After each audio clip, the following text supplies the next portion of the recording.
So this is what you might call a classic windmill. It's got a circular disc with the blades attached, and when the wind comes along, the wind interacts with the blades and turns the windmill round.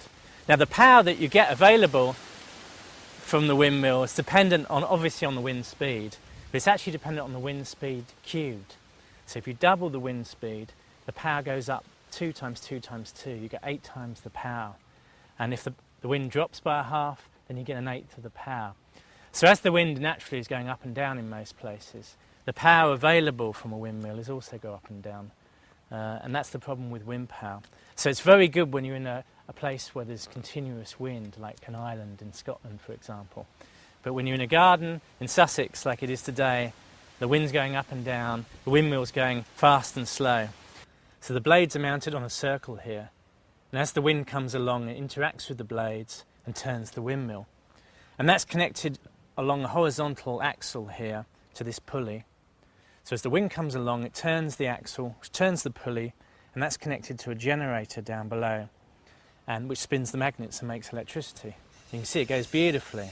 Trouble with this sort of windmill is that the blades need to point into the direction of the wind. So you always have to steer this windmill into the wind. So that's the problem with the horizontal axis windmill. You have to move the windmill to follow the wind.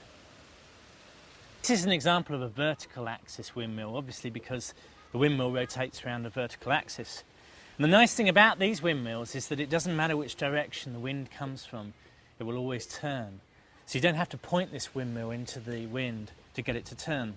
On this particular example, you can see that the axle goes down to the bottom where it's joined onto a pulley here, and that drives the generator. And you can see as I turn it that it's producing electricity. It's a really nice way of generating electricity without having to steer the windmill into the wind. This is an unusual design of a windmill. It's called the Fluttergen. It was designed by Peter Allen Sharp, a Californian inventor. And he wrote to me and I built this prototype. Basically what you got string attached to a lever here. And when the wind blows, the sails that are attached to the string flutter. And they go down to here, and the movement of the string moves the generator and generates electricity. So we call it the Fluttergen. And it's very, very simple.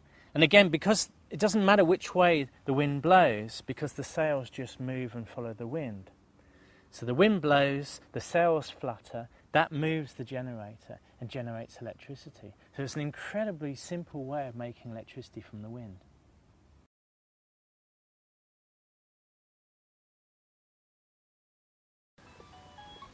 Sorry, John.